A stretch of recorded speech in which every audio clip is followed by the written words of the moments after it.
Good afternoon, everybody. This is Dr. Brown-Echerd. You may have noticed me on my other channel. There's a couple channels. They have my nickname on there. This is my clinic channel that I have, one video or two introductions maybe. There's a lot of videos that I did posts or make for that channel, for this channel, I guess. And I don't think they got posted, or they got posted somewhere else. So I am a licensed naturopathic physician and in Maryland, doctor is the term, not physician. I'm licensed in 4 states and the District of Columbia as of now. And I need to do a blog post either on my website or I used to use Google Blogger. I don't even know if I can really access that very well right now, if anyone was really reading it. That would pertain to anybody that I would see as a patient or as a prospect, or just general information, which is, if you do see my symbols on my website, the Tower of Health LLC, that information was developed by me as a way to transmit health to the community, and that's my motto. Around, it's hard to say so much, 15 plus years ago, that was what I wanted to do. And thinking of myself growing up in a rural area, it wasn't a rural area, it was a very small town. Right now, last time I checked, the town that I grew up in was less than 1,000 population. There used to be a military base there that's since closed when I graduated. So it wasn't like rural in the sense of the agriculture is mainly outside of our county, or I guess it's outside of my town, my township. So I live pretty close to the county line, and there was definitely cows and horses and things out there. And then my township, I don't remember seeing even any chickens or anything. So I feel like it was potentially pretty strict. Anyways, I listened to the radio a lot, and that was my kind of connection to the outside world, being I have a sibling, but the only child at home most of the time, and no kids on my street. So the radio was played by my mother anyways in the car, but I was in my room, actually probably with this actual stereo, which is something that has a radio on it. And I'm sure I'm not positive. I had an old radio from like 1950, one of those like white cute pieces of plastic that goes on your like big chest dresser. I don't know if it's called chest dresser, but phasing from that into thinking of things like walkie-talkies and thinking of our first wireless phone or cellular phone. I believe it was 1987, around that time, that one of my parents had their first phone, car phone, with the leather zip-up case. And then I got one. I got a flip out old with the antenna that comes up in around 1994. So being able to communicate with relatives and being able to communicate with people with these devices that aren't face to face, or that aren't in the same room, or that aren't even really having a one-on-one with me or a group class with me. So that's what I wanted to do. And since I've been licensed as a physician / doctor, I have not been able to fulfill my dream. And I'm pretty bad at editing. I'm not bad at editing. I'm unmotivated. So some of these videos, if you see them on any of the channels, will pretty much just be kind of like raw footage. I had taken a bunch of classes. I was agriculture and natural resource communications major with a certificate in Charles Drew Enrichment Laboratory for science people in college, and my first time I went to undergrad. And then I was also part of the RISE program, Residential Initiative on the Study on the Environment. I needed to send some transcripts back to complete that program, but the teacher, I'm pretty sure, booted me out when I was finishing up the degree after sicknesses and deaths of my mom and my mother-in-law.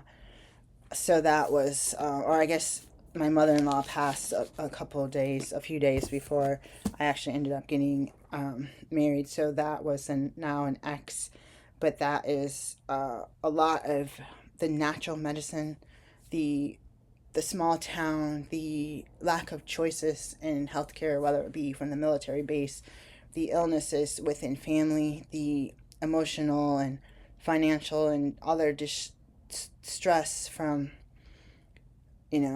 relationships changing. And that's why I wanted to make today's video. And I have a stack right now of 5 books. The first I want to share with you, this one's probably going to hold a trigger warning. I keep talking about needing to make a video or a vlog about homeopathy, and I don't necessarily use the definitions that I've learned in my courses of my accredited 4-year, but it took me, I was going to be in a 7-year program because I was doing a bunch of different medical degrees and certifications, but I had chosen the 5-year program plus some to do naturopathic midwifery, which is obstetrics. We call it midwifery because people don't understand naturopathic midwifery, and they don't understand natural childbirthing, and they don't understand naturopathic OB. So if you just use the term midwifery, people say, oh yeah, I know what that is.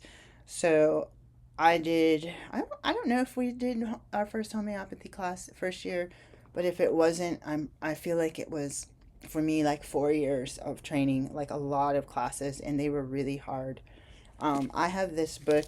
I was actually going to sell it, but I never got around to it, before the pandemic, because I have a lot of these books. I'm probably going to read it. I chose a page for you. This is the Organon of the Medical Art by Dr. Samuel Hahnemann. And this is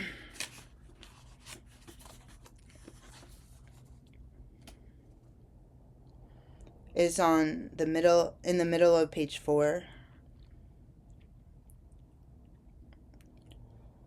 Homeopathy is aware that a cure can only succeed through the counteraction of the life force against the correctly taken medicine. The stronger the life force that still prevails in the patient, the more certain and faster the cure that takes place. Homeopathy therefore avoids anything that is even the slightest bit debilitating.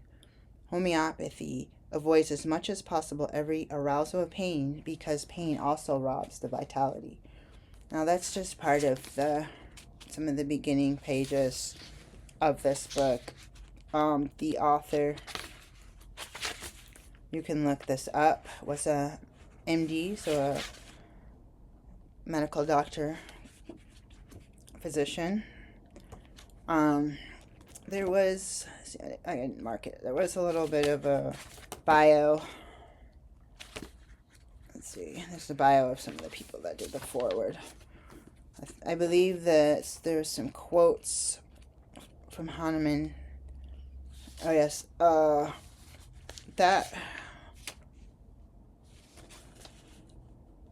little bit that I read is about 4 or 5 paragraphs. And the last paragraph of just this section, this is page 5. Thus, homeopathy is an entirely simple medical art, always constant in its principles as well as in its procedures. These principles and procedures, as well as the theory on which they rest, if well grasped, will be found to be self-contained and only in this way helpful. The purity of its theory and of its practice is self-explanatory. It therefore entirely excludes all backsliding into the ruinous routine of the old school, whose contrary it is as day is to night. That's in parentheses. If it is other than this, then it ceases to earn the venerable, I don't know that word, sorry, name of homeopathy.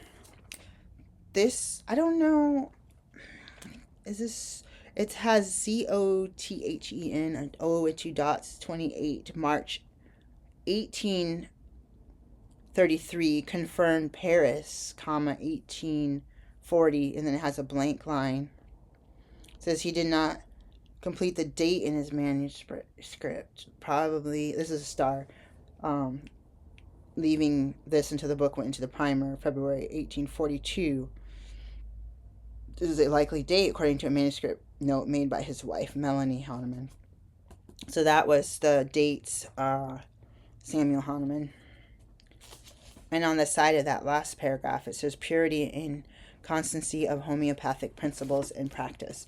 So this book is pretty thick.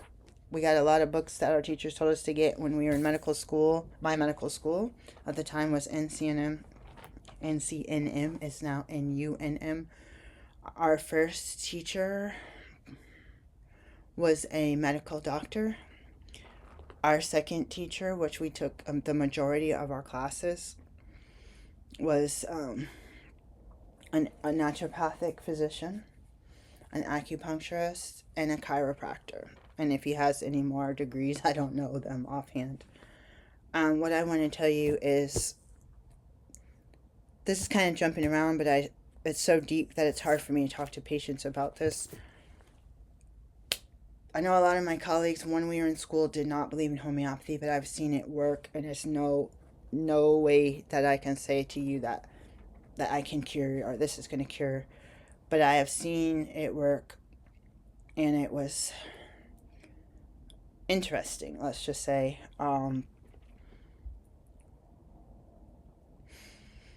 The like cures like. I always take this thinking of one of our first remedies we learned as roost tox, poison oak.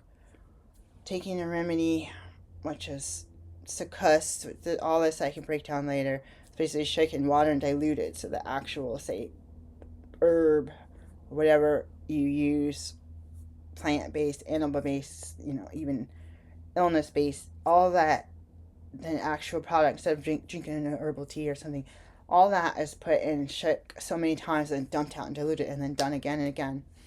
What the highest number is, the strongest remedies are the highest numbers. So there's 200 C. Sometimes it's CK.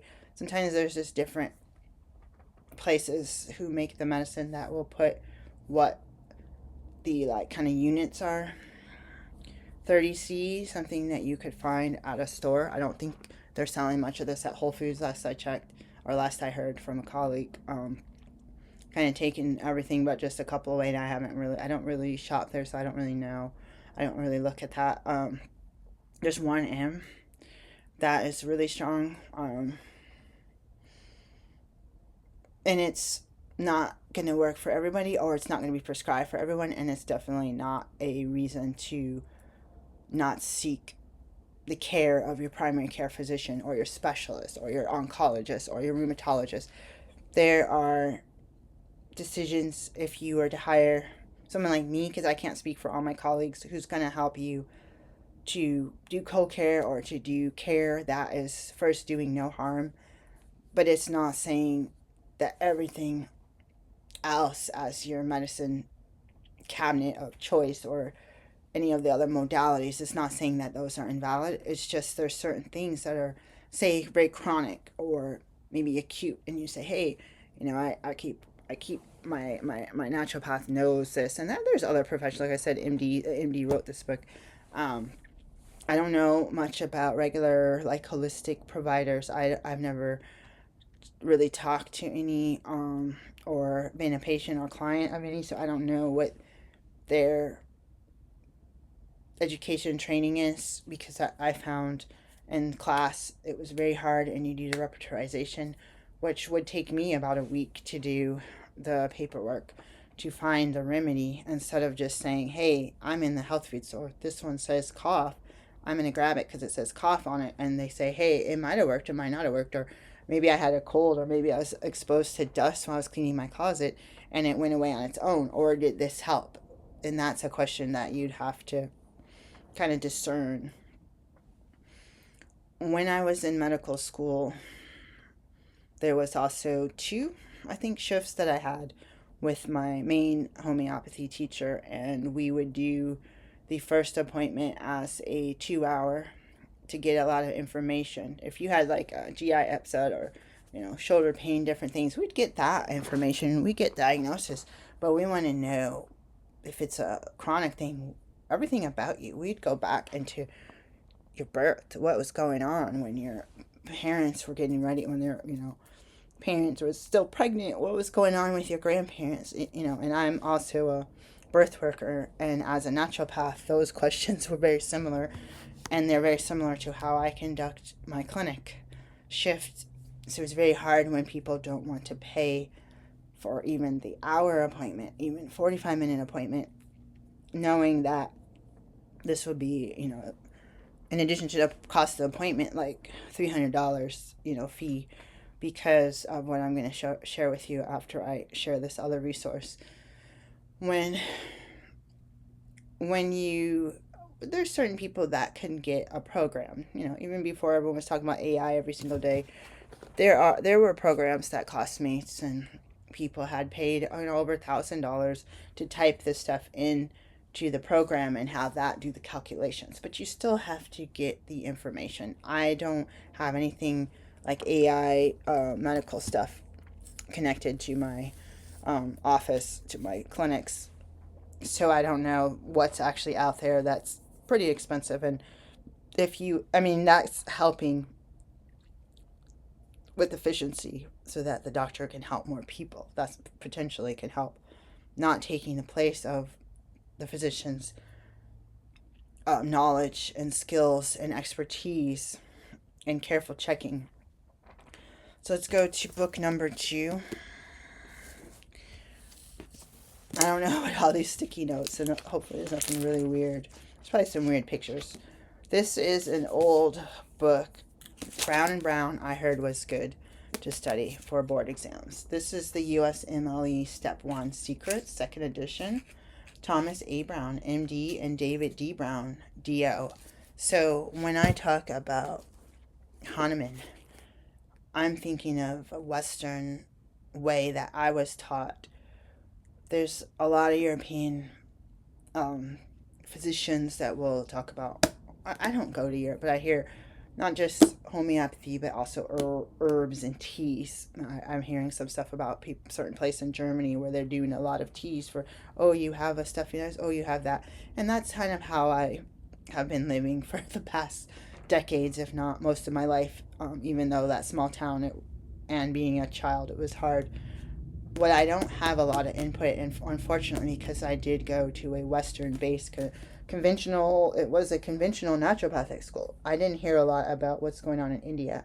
I did because my second teacher had a lot of ties with some different things in India. We didn't get trained for our board exams, and I think I heard a rumor that my medical school had eliminated homeopathy as part of the required curriculum. I don't know if that's true, but I am sad about that.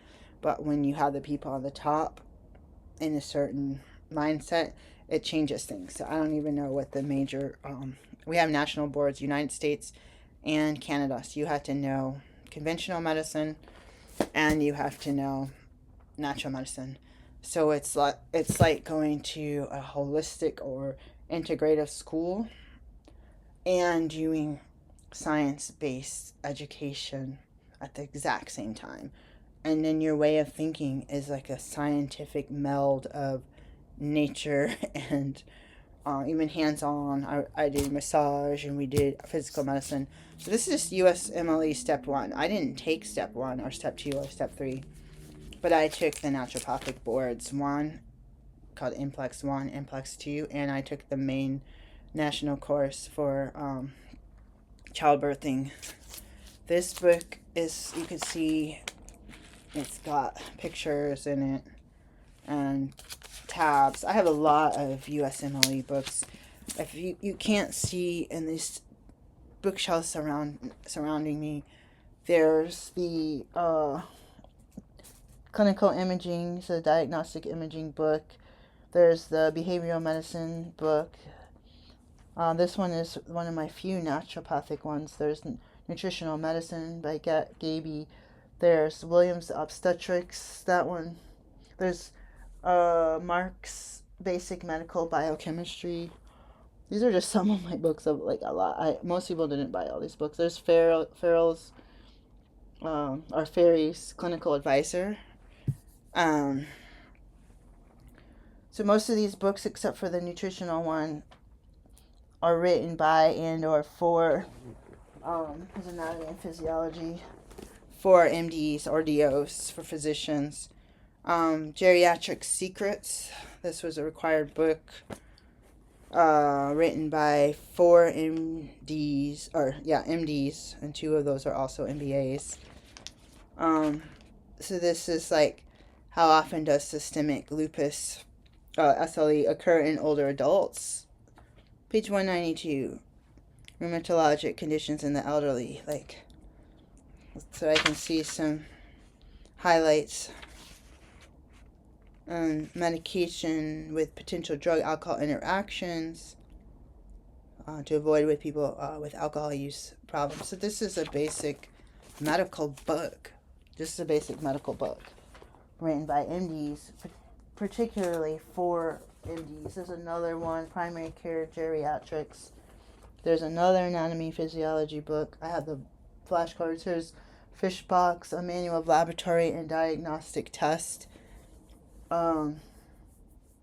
There's a bunch of these case files, physiology, integrated basic sciences. I couldn't afford the regular drug guides from physicians, so I just every couple years I still can't afford it because I mean myself as an ND does not get paid, so I have to work other jobs. Tabor's encyclopedic. It's not encyclopedic, it's just Cyclopedic Medical Dictionary. I love that book. That's one of my, like, if I just carry that around. So yeah, Davis Drug Guide, Nursing Drug Guide. This book in this series I actually helped write, but it was not written. It was taken from our forefathers, for our early integrative providers, mostly Western people. These are integrated healthcare practitioners or people who do nature cure. These, I don't know if you can see the author. I worked for her and helped write these books. I don't remember the one that I actually helped write, but she did not put my name in it. Signed copy. So that was one of my many jobs when I was in med school. And when you work 7 days a week and you're a single mom and you're trying to read all these books, it's really hard. But this one preserves some old readings, over 100 years old, so the copyright is out, so it's kind of weird. We had an old book room. Again, most of these were written by Western MDs. And then we became naturopathic physicians. There was a whole story. You could look at NUNM, or NCNM and NUNM, and what happened. I guess the American Medical Association shut everyone down. We are studying the same as everyone. Like I said, all these books are written by MDs, and we're still reading. I'm still reading them to this day. I don't have books. I do have books for homeopathy written by MDs, but I do need some integrative health books and natural medicine and herbal. You can look up Jillian Stansbury, is that her name? Jillian Stansbury.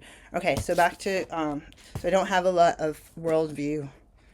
Just like in martial arts, I would take Taekwondo, I take Karate, I take Aikido, but I wasn't taking, I want to take Brazilian Jiu-Jitsu, but I didn't take or hear much about African or other people with darker skin, so that's sad about my education and the world I live in. But I want to utilize the information that may have been swiped by a certain population or not represented in, hey, how did we find this all out, and how is this melding? So until I read these books cover to cover, I can't, I'm not going to do a history of it. I just want you guys to know where I'm coming from when I say this is a lot, and this is typically an extra fee. If it's not an extra fee, you need an appointment dedicated that if you want to use your insurance and copay. And none of my patients so far have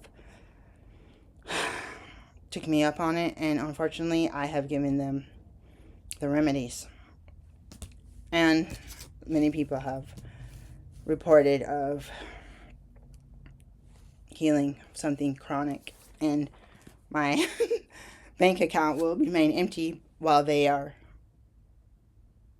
an improved quality of life. So the karmic wheel hopefully will come back. So this book, I have a lot of USMLE books that I studied, and my friend had a bunch. She was from India, so some of these books she brought over. I couldn't sell them because they were for Asia only. So I had studied some that she had gone over to get when she visited people. This one's dusty. So I'm going to talk about, I don't have a repertorization. I will show you an Arnica Montana. This is a 30C. This is an over-the-counter. Let's see what they say. So they're saying muscle aches and stiffness, swelling from injuries, discoloration from bruising. That's if you go and you self-prescribe or you doctor or Google. The way I learned it, if it was that easy, it would be like a 1-hour class. The way I learned it is very individualized, very like real time. And the dosing is kind of different too, which is quite interesting, which I gotta work on some stuff for my clinic, even though it's all kind of holidays still. This book, I have 2 locations that I'm having as my main office spaces, and they're very far apart. So this is my book from medical school. Again, I don't know what students are, even if they even have this book. This book costs, what, $200? Or it costs a lot. And look what happened to it while I was in med school. Had to be duct taped. So this is the Essential Synthesis.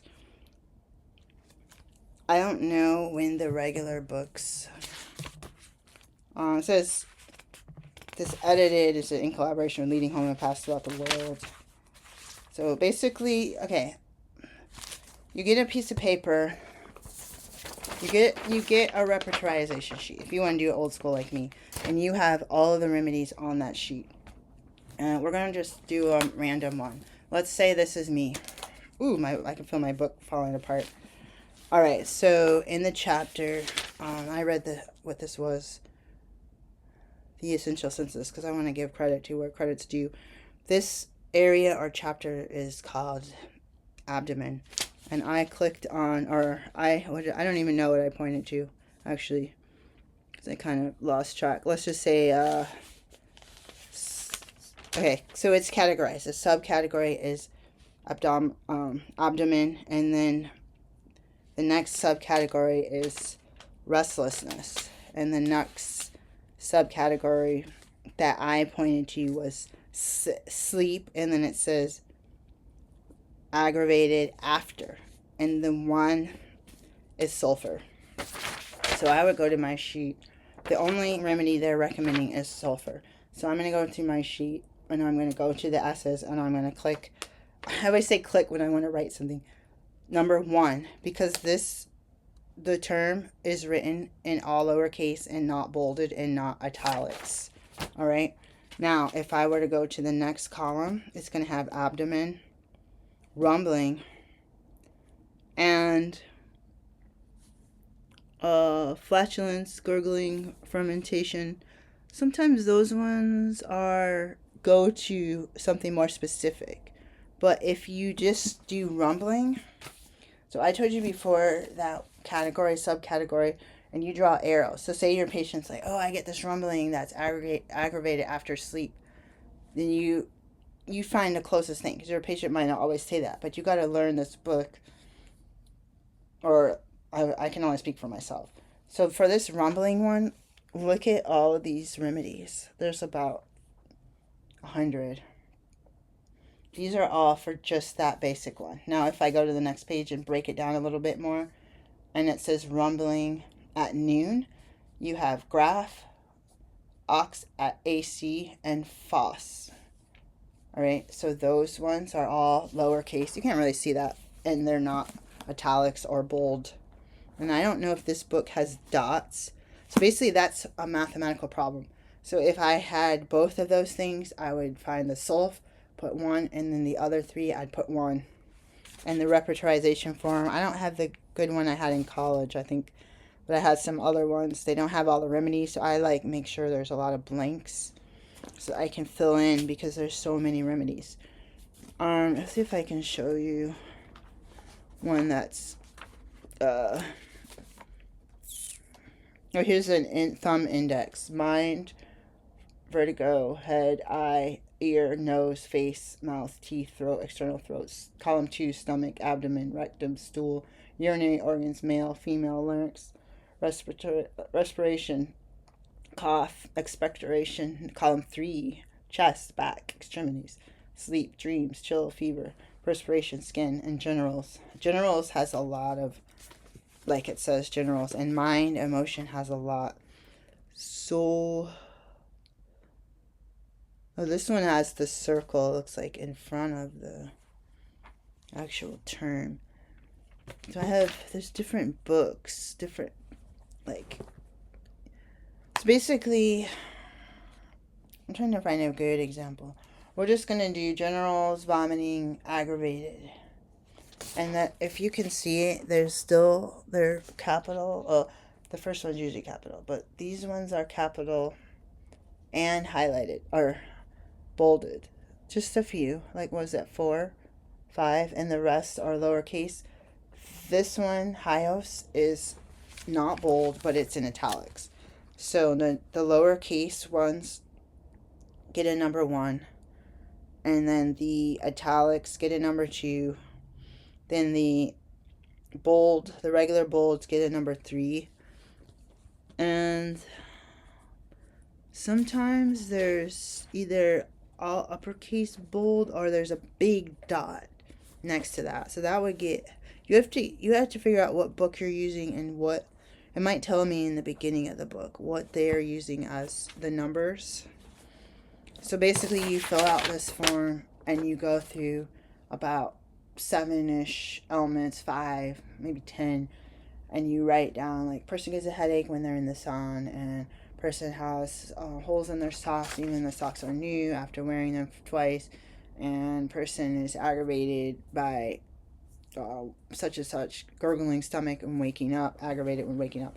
And you go through that. You could say, we would do more of these kind of quirky things. You say, oh, right shoulder pain, like, and right ear pain, and they have bright red cheeks frequently, whether it's hot or cold. So you're going to use these things even if their big toe is swollen. Like, you're like, why do you have all those other things? Likes chocolate, dislikes chocolate. Likes salty meat, likes the fat from the meat more than the meat. Like, why are you asking these questions? That's how I learned, and that's what I saw. I did find bladder, umbrella, and then you do an arrow, urination, and then you do, I think it's under urination. That's really long. That's a really huge area. And then prolapsus with, and then it has alum, R, laxi, and then it has lil dash T, which is in bold, and then it has sepia, which is, all this is abbreviated with a dot, and it's bold and all uppercase. I don't know if you could see that right there where my thumb is. That's what I'm talking about. So that would get even higher level. And so you have to go through whatever book that you can get your hands on. And this is what I do for my clinic. I don't even know a lot of people that do all this. My teacher is like, you need to go take some more classes. like my teacher's elderly, and he's going around the world to take classes every year. Like way extra classes, like whole conference. And it's probably been decades that he's doing this. He has the money to do that. It sounds wonderful, actually. And I do have Penny from, is it Denmark? I do have a set of, which I could probably pay on here. I do have a set of her, let's see if this is it, of her, nope, of her cassettes. Someone had a yard sale.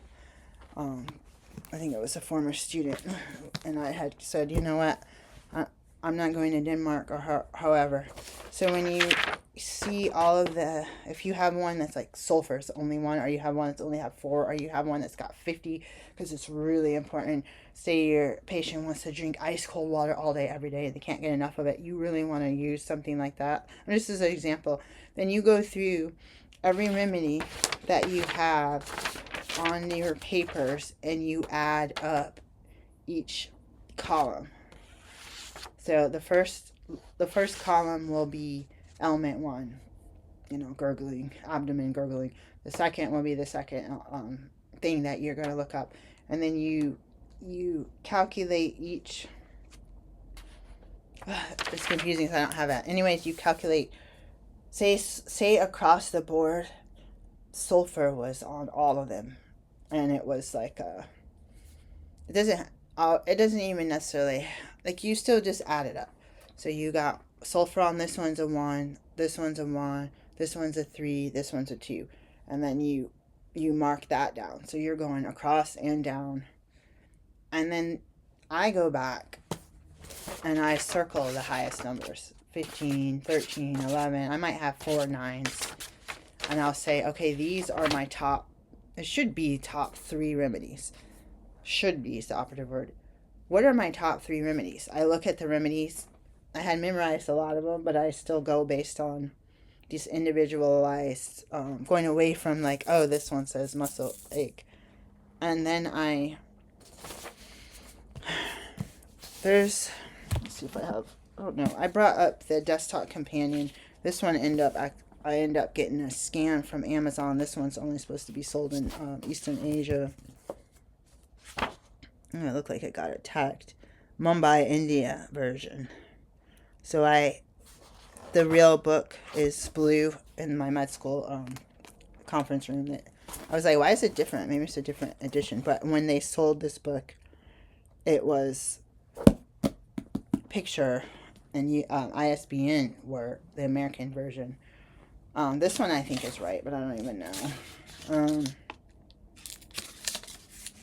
So these books is, there's one of my flashcards I'm missing. For anatomy, for basic boards 1, basic sciences. I was trying to sell these and I was missing a few of the flashcards. So this is Ignatia, Kali, Iodatum, Laccaninum. So this book, these ones are more like a shorter version of this book. Like, you could do stuff fast or just look at each remedy. So this one, it says, for pharyngitis and tonsillitis, Laccaninum, inflamed tonsils, and pharynx to point of ulcers and suppuration. So worse with warm drinks during menses, begin and ends with menses. Better, it's bolded, cold drinks. Pain extends to ears on swallowing. Those 2 things are bolded. On old keynote, membrane on throat, pearly white and shiny, lump sensation often distinctly on one side with throat inflammation. So this book is the, I think this one the acutes? One of these are the acutes and one of these is the constitutional. And it says Hahnemann Clinical Publishing. Anyways, this is a desktop guide. It has similar categories as I just read. I typically read, here's another one over here with the bumblebee. I might bring that up because I gotta stop this. Ooh, there's a bookmark. The spirit of homeopathy.com. It says dare to be wise bookmark. It's stuck in there because of a little thing. So yeah, there's stuff. You can tell I read these books. So you go through 1 or 2 books. Well, this is what I keep saying. Like, here's Laccaninum again by itself. So it's like the remedy, not just the elements with categorized. For instance, fear of snakes, fears, fainting, insanity, driving, storms, earthquakes. So this one has the remedies in it, and that's what I'm used to doing. Going through, getting, I haven't got a lot of straight homeopathy. I've done some questions at the end of an appointment, but they don't get the full thing. Even though it still works, I want it to work really, really well and make it also easier for me to distinguish the remedy. Write down stuff. Use this book to do the mathematical equation of each different homeopathic. And then if it ends up you got a bunch of ties and you don't want to miss anything, you go through a book that's Materia Medica that has the different remedies and you read all of it. Like every time, even if you haven't, for me, even if I have it in my head, I memorize, oh, pulsatilla, I know it's good for that, and I know CPS is good for that, and they're both good for female hormone thing. Like, yeah. And there's like a million things for cough, and there's like, it's all in my head. But you go through it and you kind of feel in your gut, like, oh, I remember they said such and such. That's why it's better to do an actual 2-hour thing and get paid for that. And really, really help them. You're not doing it because it's a placebo or because it's just for fun, like an arcade. You're doing it. It's like you're doing it because this is how the old dudes did it, and it's still alive. And again, this is written by Robert Morrison. This other one this is an MD. So every book, except for the one called Origins of Naturopathic Medicine, that is basically all about naturopath or medical doctors, physicians. This just happens to be compiled by an MD and the students, including me, whose name's not in the book, as a compiler.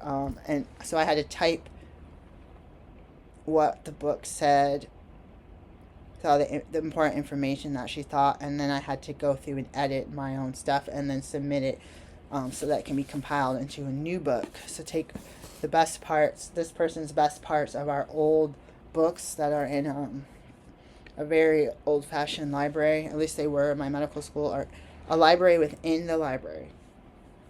If they have tours or something, I actually recommend doing that. There's also some Chinese medicine books and the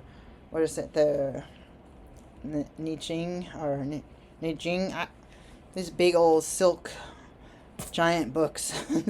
Someone I didn't like was that saying, "Can you give me your rides? I don't want to ride the bus with this giant book." Like, I don't want to. I was a single mom, but did I do it? Yeah. Why? Because I'm a sucker. I was a sucker. I'm changing. So these books, it's the point I brought in this USMLE and told you about my other books, because I've been called a quack. I've been told that I don't know science. I am talking about homeopathy because I don't have science in front of me right now. I have clinical experience, personal experience, and training through school, which first year or second year we started clinical training. Hands-on, actually, you start with homeopathy, where you're pretty much alone with the patient. Not homeopathy, sorry, hydrotherapy. So when I can get some more information and do some sort of like summary of what I said, this is like an overview. If I break it down and just talk about this book or that book or the other book, or the fact that if I didn't read these cover to cover, what can I come back and tell you guys? So something about native people in here. There's something about Hahnemann, page 44 and 48. So, and there's pictures. There's Lindlar. That's one of our Western, like, people. This is also an MD. What did I say? 44? Let's see. This is stimulating me more because I've gotten most of this year I've gotten 0 payments from insurance, so I haven't gotten paid. So I am not really doing as much work as I can because I need to get paid. The work is hard. This is what happens outside the appointment. This is the way that people like me who did these repertorizations and read the big book. I have the book that I have in my other location is, I think it's 100 years old. It's at least 75 years old, if not 100 years old, and it's a lot bigger. It's 1,000 pages. It's more than 1,000 pages. And I have to lug that book around and find a spot on the floor to sit down and go through it because it's so big, and I don't have space on my desk.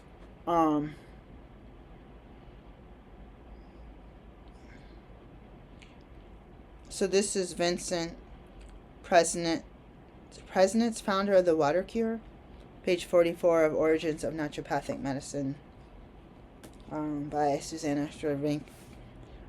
Czerankso. Sorry, I used to know how to pronounce her name. Sorry, I'm trying to see if I can find something about Hahnemann.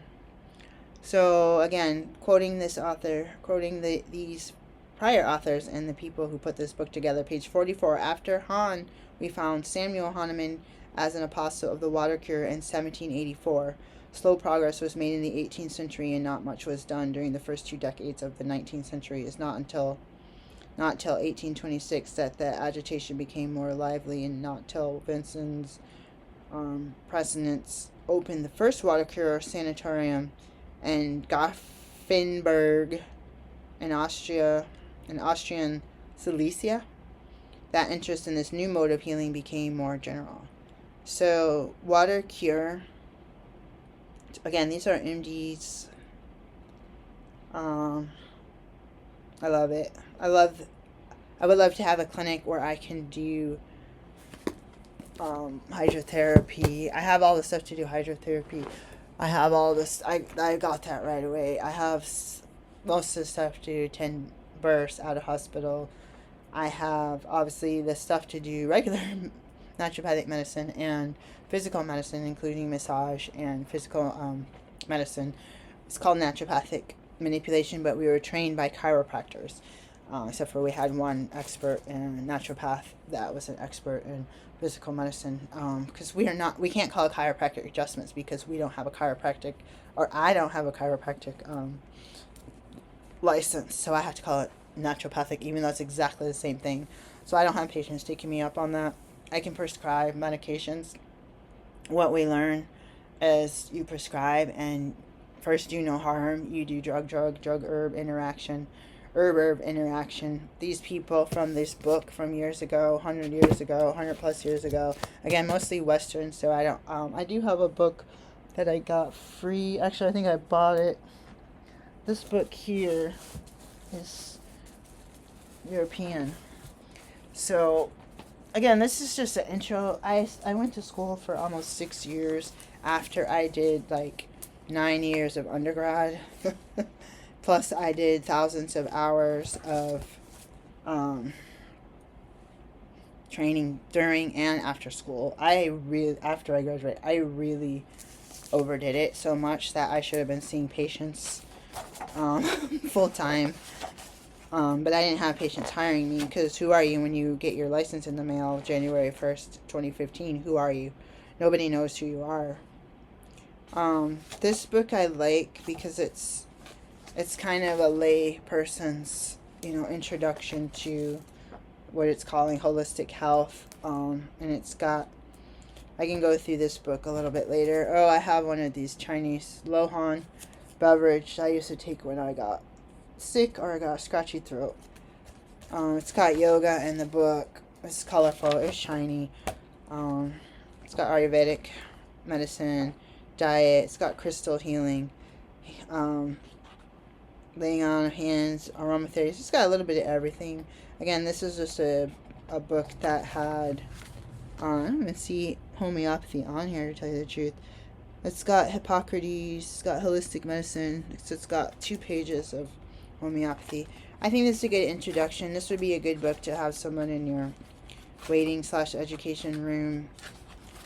If you had a traditional clinic to look at, or someone can look at this while you're in your treatment room and you have to go out and get the patient's paperwork and stuff. You have to leave the room. This would be something I think would be good, even if it doesn't cover like what I'm trained as or what I'm doing. So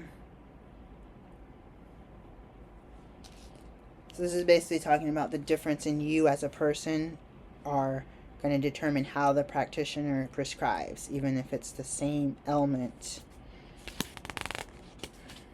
And there's plenty of people around the world that are homeopaths that have a certification in homeopathy, and they can practice around certain states. I don't know what. This is a lot of books. I guess I'm going to have to put them all in the description so that I give all these people credit. That one's written by Emma Jardine, but I have had that book for a really long time. On the top it says acupuncture, homeopathy, meditation, flotation, something technique, traditional Chinese medicine, Shen therapies. That's cute. Herbalism, Pilates. So it's kind of getting into that. Again, when I was a student and pre-med student, I thought about what I could have for my patients. Again, transmitting health to the community, trying to break things down. This was not a simple video. If I could come back and kind of do a write-up or take a picture and make it like a blog, like this book is from this, and keep it more simple, I will try to. If I ever do that, I can like attach it, or at least have the title be something that you could look at. And I don't think this channel has the blog. My other channel has the blog through Google, but I do have a website that could be updated with new blog posts. If you have any questions, again, this is just educational, and it's not anything that I looked up and concretely said, I read page numbers and I read little bits here and there and gave you my opinion, but this is not to substitute for actual health care. I just gave you some examples. You got to see your practitioner, your doctor, your homeopath, your physician, your nurse practitioner, whoever, your mental health provider, your surgeon, your oncologist, whoever is your healthcare provider. You need to see them, because most likely you're not a patient of mine. If you are, you would be able to talk to me about if this would be a choice. I think in some cases where people have a lot of allergies, this is just me, or very, very chronic disease where they're getting a lot of medications from their other providers, this is also, homeopathy is also another option, because it's not giving the herb that could potentially do more for your body. Not do more, but do more harm if mixed with another substance, whether that be prescription, over the counter, another herb, someone's giving you another supplement. A lot of times with botanical medicine or herbal medicine, even over the counter teas you could order on Instacart right now and have it at your house in an hour. Some of those could disrupt your medication, and people could wonder, hey, I'm trying to be healthy, and I use Dr. Google, and I'm taking all these healthy things, and I'm taking my prescription, and my doctor wants to give me 10 different things and change the statin and increase the dose, and it's not working. How, if you didn't go to a provider who's knowing conventional medicine and natural medicine and holistic medicine and integrative medicine, and knows like the laboratory testing, how to read that, where are you on the range, what kind of tweaking to help your body heal itself, which is what this would be doing without me having read that. I can come back to that another time. How they determine to use these remedies, that's a whole nother class. What if someone is taking their prescriptions, the doctor's upset, they're trying to change their diet, they're trying to add stuff, taking a bunch of herbal teas. How do they know what it's doing with as far as interaction? Could it be canceling it out? Could it be adding to it, and then your body is just kind of rough, and then you didn't reorder? But what about your liver? What is your P450 or other detox pathways doing when you're taking your medication that you, or your herbs that you learn from Dr. Google? You could be pushing medication out, or you could be like faster. That this is a 12-hour medication and you're doing this major detox on your own and flushing stuff, or you're using certain things that could slow down your liver, or your body's sluggish. Your liver's sluggish because we're surrounded by toxins. Even if you're the most, what you think, healthiest person, we're surrounded by it. If you have a provider that can explain this to you without saying, ignore, like, this is my opinion. I don't think that if you're seeing an integrative provider, unless you're like in a state like Oregon where you could do primary care and be in charge of the medication and the natural products, including the homeopathy. As we've seen these work, this is why these books are still in print. This is why there's $1,000 programs to help with the thing. And if you see Amy Rothenberg and her husband, oh my gosh, I forgot his name right now, have a book. I was going to show that. It was a children's homeopathy book. You can read little books like this, case studies and different things like that. Again, for me, most of my patients right now need to have a primary care. In that state, I'm not able to do primary care. And even if if they already come to me upset with the system and having these medications, I don't think it's wise to just say, I'm going to drop all these meds cold turkey, or, and just go to this provider. For me, I say get as much information as you can about these meds and look into what I can do as co-care. What patients, and I'm going to end with this, whether it's homeopathy or not, it would take me a week it takes me a week to go through the regular chart notes and the regular office things and my life and doing the mathematical problem with the book. That's over 1,000 pages. This one's 1,000 without the blank pages, 980 pages, 2,000 page book. And I'm reading through it and flipping through it so much the covers come off. This stuff costs money. The school costs money. And if everybody was able to do their own homeopathy by looking on Google, you wouldn't need somebody that you're going to pay $300 to give you a remedy, and that price can be your first appointment, your 2-hour appointment, which is completely separate than your regular naturopathic appointment, where you're, doing vitals and you're getting labs. When you're doing conventional stuff or botanical stuff, the homeopathy is a separate. It'd be like, I don't know, I've never been to a spa. It'd be like, oh, you get a 30-minute massage for this much, but if you want a pedicure, that's a separate charge. It could be a package, but the provider, the client needs to pay the provider for their expertise and the ability to do things right and the ability to get paid so you can have the best experience, so someone's not rushing or being careless because they have to hurry up and see too many people so that they can pay their light bill and keep their clinic from being evicted, So my opinion is, like, you go to your provider. I don't actually know. The colleagues from, like, not the old school colleagues from my naturopathic physician license, the ones that I know lately, or I guess now I've been licensed for 11 years. Is it 12? I think it's 11 years. I don't know a lot of people that like physical medicine or homeopathy, and they don't believe in it, but I know a lot of people that they wanted to pass the test and they wanted to pass the school, and that's fine. But for me, I wanted to have all the tools in the toolbox, and I was taking it as, hey, I really want to know this inside and out, and I overdid that. I'm not saying I'm the expert because I need more patience in this, but I really think that if you know that this is something that is being used around the world and it's not a fad, it's been around for hundreds of years, I think that this video is trying to help to tell you that it can be complicated. It can be more complicated than I have time to talk about in an appointment. So I want to either break down some of these parts and do some shorter videos for y'all. Make a class where I can go through it more than just generalize a whole bunch of stuff that is like, it's like pick up sticks, just throw it out there and you're like, okay, now what do I do? That was a mess. But I would like to sell some classes and get some people interested in, putting together a more like streamlined learning experience that can include, Q&A or maybe little, groups that we can discuss.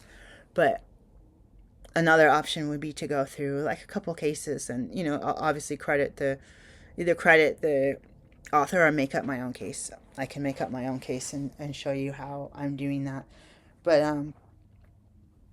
if I don't already have a page of what is homeopathy, or sometimes I will have some, some of the EHR, different dispensary, medicinary, like natural health accounts I have. Sometimes they have some people that have come up with some flyers for things, but it's not got everything that I want, and I might not agree all the way, but I didn't want to give people. My thing is education. I grew up in a family of educators, and among multiple spans of career of choice, education was a long-term career in my household for my parents, and I like to be able to do that. Sometimes I regret not getting a teaching degree, to tell you the truth, especially the teacher's salary right now I would gladly take, because for me it would be a miracle compared to what I'm earning. But I just want people to know that not everyone, I don't have people paying me for the whole, repertorization. I will prescribe based on, this is what I think from my knowledge of what these different remedies do, and I've had some really, really positive feedback about that. but I would like to do more of what I was trained to do, where you're getting really, really into some chronic and or really acute situations where you have time and you've hit a end of the road with the care that you're getting, where you have time to say, hey, let's get this appointment started, and in a week this provider will have the remedy out to you, and then whatever needs to be tweaked, like usually you can do a shorter follow-up to check in, and it won't be as involved as that 2 hour. That 2 hour goes by fast, but it's all part of the process. It's all part of the process. People will use a nail salon. People go to nail salon, they're gonna pay a lot of money. I've never got my nails done. I've never ever got my nails done. I mean, like by a professional. But this is what I assume. You make an appointment. If you break your appointment, you got to pay a no-show fee, no call, no show, late cancellation fee. If you do your appointment, you pay the appointment. It's customary to pay a tip after the service. Those people went to school. They're supposed to follow the rules, do no harm. You don't want to cross-contaminate with fungus or any kind of issue like that. And you need to use quality products, and you want the nails to be clean. You want them to be healthy. You want them to be pretty when you leave. I assume I've never had that, but you are paying for their expertise. With nails, you can go home. I see influencers all the time getting these stick-on nails and these machines that set stuff, and this stuff where they sand down their nails so everything sticks, and they're using the best glue, they say, the best glue, and they're dipping their hands in what, Dawn dish soap, I don't even know. So they're able to go pay somebody, or they're able to sit at home and do their nails, or they're able to put in hair weave and not have to pay someone. I see the stuff.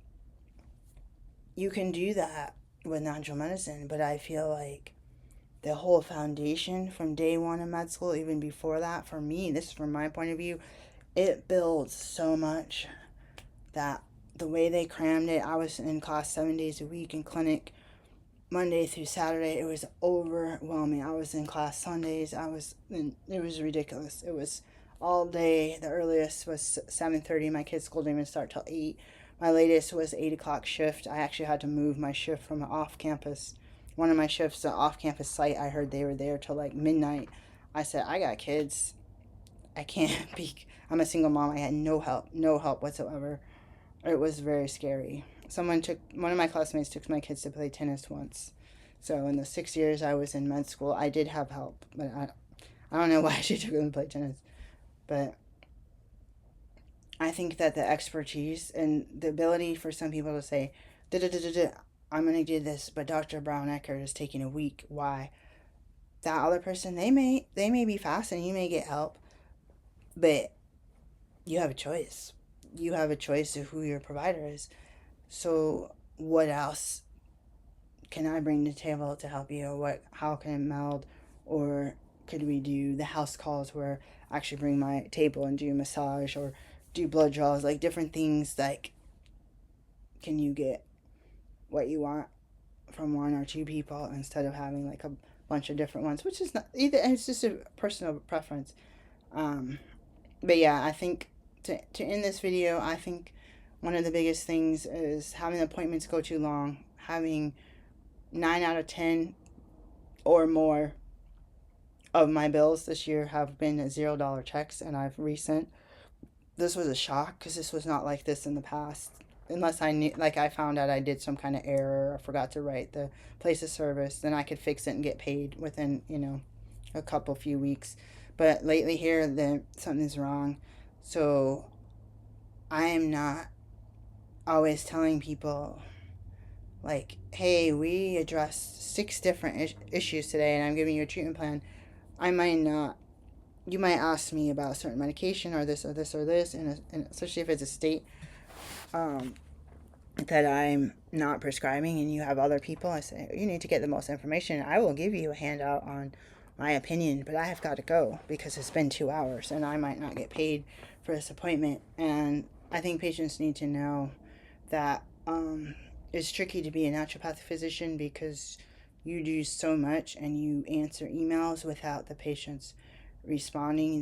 they send phone messages and want questions and refills and all this stuff. But if I'm getting this much and a doctor, when I'm a patient, sees me for 5 minutes and ends up getting $300, you had to think about what someone like me is spending a lot of time and buying these books and buying updated books, and there's not a clinic paying for my license, my Canadian education, my malpractice insurance, my liability insurance. So you had to think, oh, no, I don't want to pay that amount. If your insurance says maximum is $170, oh, no, I don't want to pay that.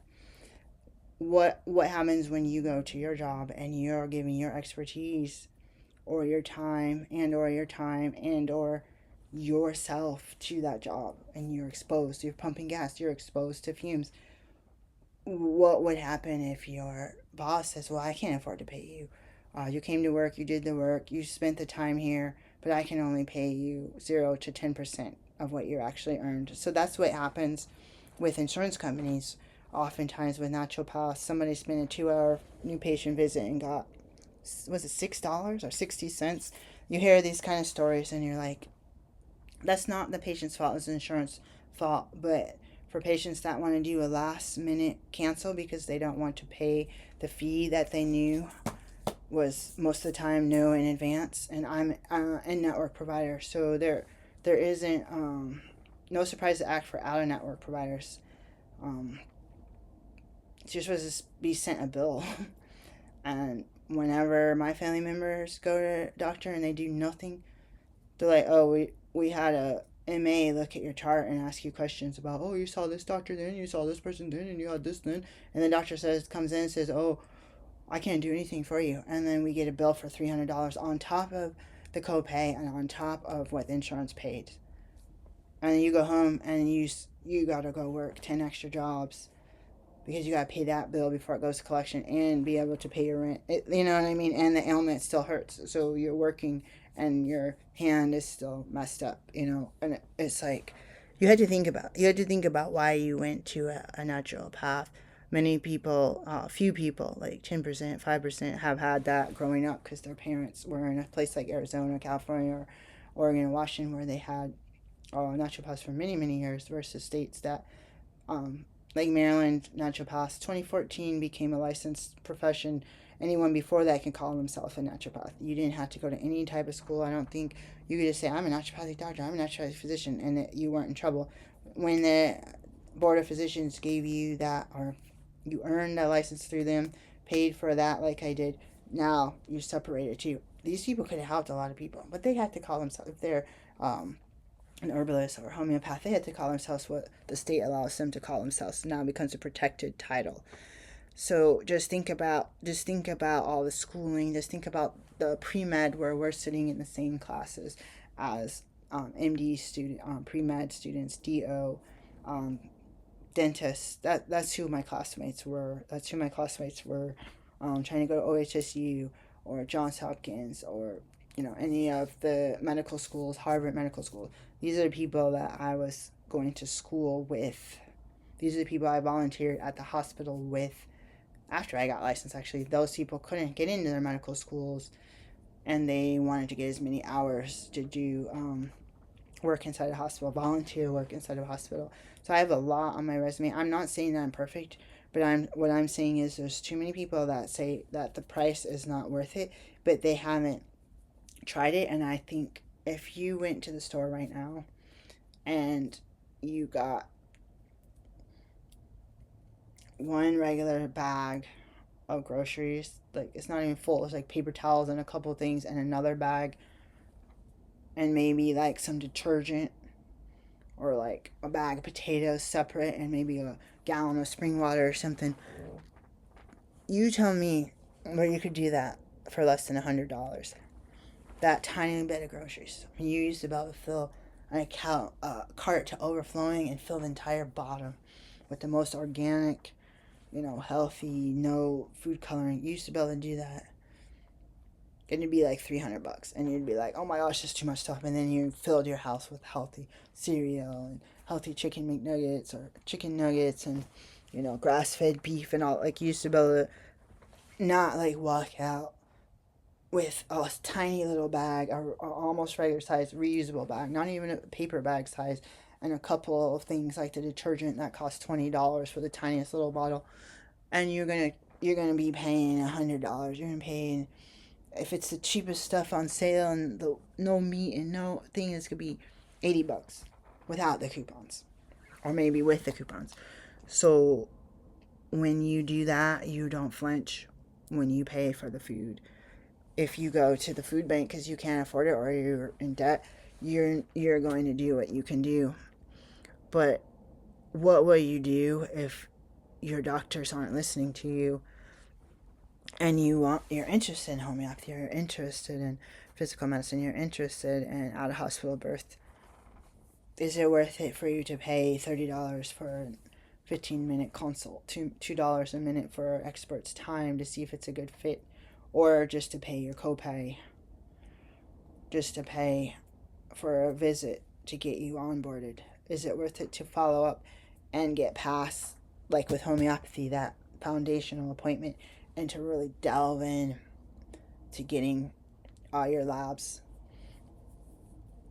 Other practitioners charge $3,000 just to see the labs a different doctor ordered, and give you a box of supplements with that. $3,000 and, like, was it 3 months of email correspondence?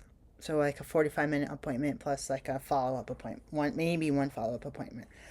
$3,000 minimum. People pay that.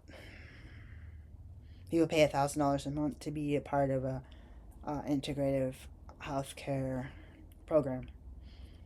But why is it when there's a naturopath who's gone to accredited school and who doesn't give all of their information about medicine away on a consult or maybe even the first visit, because it's really, really, for me, case by case?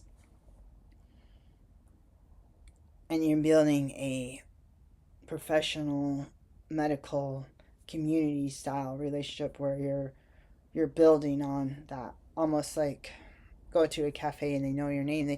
Oh, you want your regular drink today? Like, oh yeah, you like it like this with a little bit of cold water so it's not too hot. Like, that's different, but it's like, hey, we're comfortable, we understand, we know your allergens. Like, we're not going to tell you this, and this. If your other doctors are prescribing you all this and you have a corn and soy allergy and you don't eat pork, how many of these medications have all those on there, or in them, or on them as coatings? What if you're vegan and you have magnesium stearate? That's not vegetarian. That's something I look into. With that, I'm going to end this video. If you stay to the end, please understand that I am more used to doing my other channel, and I'm not as used to doing videos for this channel. I have, last I checked, 1 subscriber, and for all I know, it might be me. I have a feeling that it probably is. So please subscribe, and I'm going to do my best to post this video right now and write down the, next 10 minutes or so, post this video, and now I get the joy of writing all of these down so that I can share the books down in the description box, so that I am letting you guys know that it's copywritten material. Peace, guys.